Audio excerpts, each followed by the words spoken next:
નિવેદન અમિત ચાવડા જાતિ આધારિત વસ્તી ગણતરી મુદ્દે પ્રસ્તાવ લાવશે। તેમણે કહ્યું કે અમારા નેતા રાહુલ ગાંધી પણ આ મુદ્દે માંગણી કરી ચૂક્યા છે। જાતિ આધારિત ગણતરી થાય તો એમાં વાંધો શું છે?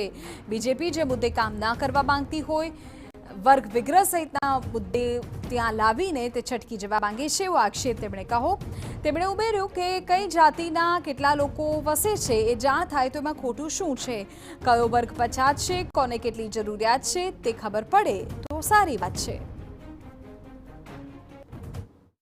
અમુક નામો આપીને પોતે છૂટી જવા માગે છે। જાતિ વસ્તી ગણતરી કરવામાં શું વાંધો છે? કઈ જાતિના લોકો આ રાજ્યમાં રહે છે જેની ગણતરી હું માનું છું ત્યાં સુધી 2001માં થઈ હતી। 24 વર્ષ થઈ ગયા પછી જો ગણતરી ના થતી હોય એટલે ચોક્કસ એવું માને છે કે ગણતરીના આધારે જ ખ્યાલ આવશે કે કઈ જાતિના કયા લોકો આ રાજ્યમાં વસે છે અને બીજું એ જાતિના આધારે એ કઈ જાતિઓ આજે પણ પછાત રહી ગઈ છે એનો પણ જાતિ વસ્તી આધારના ગણતરીના આધારે લોકોને એનો ન્યાય પણ મળશે, સરકારી યોજનાનો એનો લાભ પણ